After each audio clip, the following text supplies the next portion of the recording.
On this week's episode of Inside Outside Innovation, we sit down with Kapil Kane, Director of Innovation at Intel China and co-founder of the corporate accelerator GrowthX. Kapil and I talk about his journey from his early product development days at Apple, working on the first touchscreen, to today where he runs Intel's award-winning accelerator. Let's get started. Inside Outside Innovation is the podcast to help new innovators navigate what's next. Each week, we'll give you a front row seat into what it takes to learn, grow, and thrive in today's world of accelerating change and uncertainty. Join us as we explore, engage, and experiment with the best and the brightest innovators, entrepreneurs, and pioneering businesses. It's time to get started. Welcome to another episode of Inside Outside Innovation. I'm your host, Brian Ardinger, and as always, we have another amazing guest. Today, we have Kapil Kane. He is the Director of Innovation at Intel China and co-founder of the GrowthX Corporate Innovation Accelerator. Welcome to the show. Thanks, Brian. Glad to be here. You are calling in from Shanghai right now in the midst of a pandemic lockdown. Let's talk a little bit about your journey into the world of innovation. I was doing my PhD at Stanford when I dropped out of that program to join Apple to build the touchscreen. The very first touchscreen, I remember I was an intern at the time, and I was the very first engineer to actually make a drawing of the touchscreen, like a revision 001. And my journey started from there. Although that touchscreen project failed, we had to hand it over to this other team that was working on a secret project, which turned out to be the iPhone. But my last project at Apple was iPad. So I came around full circle. And then I left Apple and joined Intel to actually create a tablet version of Classmate PC, which was inspired by one laptop per child from MIT's Media Lab, which is to create an affordable education computing device for the emerging market or for the less fortunate, as it was envisioned. And then on, I got into this role of innovation director at Intel China. And so that's my journey. Excellent. Tell us a little bit about how you got to China and how you got to co-found this corporate innovation accelerator called GrowthX. Coming to China was with Apple. This is when we were developing the very first MacBook Air. And at the time, if some of you guys remember, it was called a unibody. That means it was carved out of a solid block of metal, whereas everything before that was sheet metal and hundreds of parts joined together. So it was a completely new way of manufacturing a product. And so we were designing the product as well as designing the manufacturing process at the same time. And so we thought it would be better to have some of the designers move to China so that we can do both designing product and process at the same time. And so I volunteered so I was one of the first 3 product designers to move from Cupertino to China. And I've been here ever since. Let's fast forward to today. You're running this thing called GrowthX. How did the idea of a corporate innovation accelerator start? And give us some insight into what's going on at GrowthX. Intel has this amazing culture of innovation. And it's something like, you can think of it like the Google's 15% thing, where we encourage our employees to spend a percentage of their time on things they believe is important for our future. And so we have lots of these cool innovations being created in the labs. And around 2005, that's when I took over the innovation at Intel China. We saw that there's lots of cool things happening in the labs, but we couldn't find those things being commercialized, not landing into the market. When I took over this role was created because until that point, there were lots of different efforts of innovation, like very vibrant culture. Even till date, there's a very vibrant culture of innovation. And we thought we needed some streamlining. And so that's when they created this position to streamline all the different innovation activities at Intel China. And we have around 10,000 people here in China. So it's by no means a small offsite operation. It's a pretty huge operation. Kind of a little bit different than a lot of companies. A lot of companies, we hear about the fact that most of the core is not that innovative. And so they create an accelerator kind of program or a lab to kickstart that. But where at Intel, it seems like the reverse. It's like you had to kind of harness or extra harness some of the activity. Exactly. And also the concept of accelerator is quite different. Like if you look at the other corporates who are building accelerators, they are accelerating outside startups with the hope that they will get to know what they're doing. They may be able to acquire them or partner with them. But for me, I didn't even know what an accelerator was when I took over this role.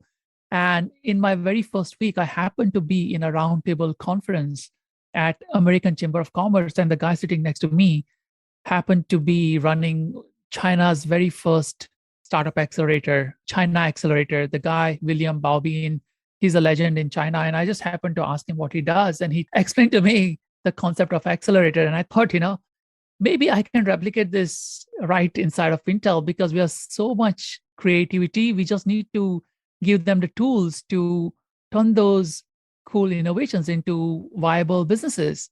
And that's where the idea for Accelerator came along. And that was the birth of GrowthX, where we set it up as accelerators. We pick the teams. We make them believe they are actual startups. We have like CEO, CTO, CMO, and we bring them in a batch of cohort. And we have business sprints. We have around 8 sprints focusing on different aspects of business. We have mentors. We have entrepreneurs in residence, and we run this outside of Intel from a co-working space. So it's just like any startup accelerator. Just the thing is that all the startups are internal projects. And we've been running this for 6 years now. Let's talk a little bit about some of the differences or similarities that you've seen between entrepreneurs on the outside versus entrepreneurship. And are there key skill sets, mindsets, tool sets that are similar or different? I think what we have seen, and it may be different for different companies, for us, most of these innovators who come to our accelerator, they are techies. They get very excited about the technology and they have no real background in business. So we spend a lot of time and effort to make them understand that it's not about can you build it, but should you build it? That's where we focus on changing their mindset. We change their mindset. Like, typically they are of this mindset that I will build something, then I will show it to the customers. Or they think that customers won't even look at us if I don't have some finished product to show to them. And this is where we turn it on its head and tell them that you don't need anything. You just need a sketch, you need a questionnaire, and you're not trying to sell something. You're trying to understand their challenges.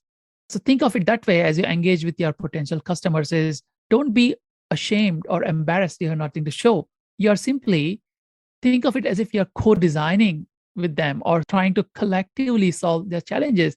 So that's the biggest challenge we have. I think technically they're amazing is this business mindset that we're trying to cultivate. Not just business mindset, the lean startup kind of a methodology, is like build, measure, learn, do an MVP, test it, learn, iterate. So that's one big change I see because like outside entrepreneurs, founders, I see they're more, again, there's all flavors of entrepreneurs, but our guys are always very tech focused and they don't understand about the fundraising and stuff. Although I have seen they're very, very good at tapping into the resources to move their ideas forward. And even to the point that they sometimes feel like getting into our accelerator and doing all these sprints is like homework just to get to the seed money, seed funding to build something. But in their head, they are still, that's where they want, but they have to go through all the motions of the accelerator as something like, they have to do in order to move their idea forward. So I still believe that's entrepreneurship, but it's in a different way because they still want to move their ideas forward, right? So I used to really get frustrated in the beginning, but now I think, in the end, their goal is the same. It's just they have a different idea of how to get to the goal. Can you talk a little bit about how you go about identifying which people or companies, so to speak, to get into the accelerator? What's your evaluation process to identify who might be successful at this? So I think that's a very good question. And it took us some time to figure it out. There are a few things. The ideas, they align strategically to where Intel wants to go. That's one thing. Second thing we have also realized is we are good at accelerating adjacent innovations. That means building something on top of something that exists rather than these breakthrough moonshots. There are two reasons. Just because we are in China and our employees, they interact a lot with our customers who are based in China, right? Like all the electronics are made in China. So typically they come up, their innovation ideas are about how can we empower our customers? They're more customer centric. They're more something that, hey, we have this product. If we tweak it this way, I can open up a completely new market segment, which can bring us millions of dollars, rather than saying, hey, let's invent a new chip or let's invent a completely new manufacturing process. So Right. that's the second thing. The third thing we look at is like a founder accelerator fit is, are these guys coachable? And can we really help them in the short period of time of like 4 months? And the way we do that is, before we do the intake into the accelerator, we have only 5 slots per batch, and we do 2 batches a year. And we get anywhere from 30 to 60 applications. And we'll shortlist about 15 to 20 and bring those teams into the boot camp. And during the boot camp, we help them build their business case and help pitch their business case in a very short time. And during this boot camp, we also challenge our founders to go and actually talk to the customers, make cold calls, or do a survey. Right. And that tells us if these guys are really willing to get out of the building or not. And we also see if they're incorporated the advice from the coaches into their final pitch or not. So we also make our evaluation based on that. So it's like, the kind of innovation, the strategic fit to Intel, and the founder accelerator fit as well. Are only teams coming into the accelerator, or do they have to have a team, or can an individual founder apply? Individuals can come in, but once they get into the accelerator, on the very first sprint, their assignment is to resource their team with the CEO, CTO, and CMO at the minimum. And that allows them to have enough people to actually run experiments and create something to move it forward. Yeah, and also the skill, because typically, like I said, if a founder is very bright technologist, he may not really understand everything on the business side. So we encourage them to get people from the sales and marketing groups to join in. And we also give them enough budget to hire interns, an MBA intern, for example, to act as a CMO. And also, to hire tech talents as well for that short period of time to work on their ideas so that they can focus on the business side of the things. So I'd like to talk a little bit about the balance between this inside innovation versus outside innovation. So companies that come through GrowthX, are they expected potentially to spin out into a startup outside of the company? Are they been brought back in, these technologies? Talk a little bit about this inside-outside balance. So 90% of the companies are inside. We have only been able to spin out one company so far, after accelerating around 60. Okay, so very, very small ratio. So mostly you can think of them as internal teams coming to the accelerator to de-risk their business plans to bring back to the business units. Having said that, we have accelerated external startups as well.